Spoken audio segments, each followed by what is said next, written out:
राम राम मंडळी. तर आम्हाला आज जायचं होतं साड्या घेण्यासाठी. कसं आता दिवाळी दसरा चालू होणार आहे, तर ऑफर वगैरे लागली होती. तर मग ताईला दुकान वगैरे माहिती होती. तर चला म्हणलं मस्त साड्या वगैरे घेऊन येऊ. आणि मग असं झालं, दुकानामध्ये गेलो आणि अचानक पाऊस वगैरे चालू झाला. असं होतं ना, हाती घाई संकटात जाईल, आमच्या बरोबरही तसंच झालं. आणि मग दुकानामध्ये तर इतकी जास्त गर्दी होती खूपच. मग आम्ही असंच मग तिथून पुष्टा वगैरे घेऊन पळत गेलो, कारण की पाणीच खूप चालू होता.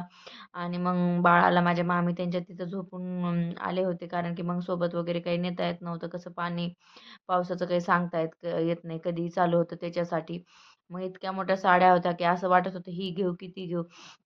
आणि मग मला काही जास्त घ्यायच्या नव्हत्या, 1-2च घ्यायच्या होत्या. पण मला जशी घ्यायची होती तशी मला भेटलीच नाही. मग ताईंसाठीच घेतली. आणि मग क्वालिटी काही छान होती. पण ताईला जे जे कलर नव्हते मग ताईंनी ते घेतले. आणि मग एक पिंकवाली होती, ती तर इतकी छान दिसत होती खूपच. म्हणजे ताईंच्या सर्वच साड्या छान दिसत होत्या, पण आम्हाला जे पाहिजे होती ती भेटली नाही.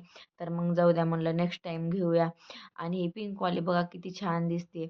आणि मग आम्ही असंच हसत होतो, आम्हाला पण काही पण मजाक वगैरे करून.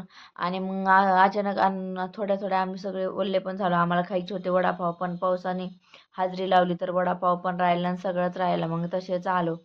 तर बघा मग साड्या किती छान छान आहे. तर पुन्हा भेटूया पुढच्या ब्लॉगमध्ये, भेटूया. बाय.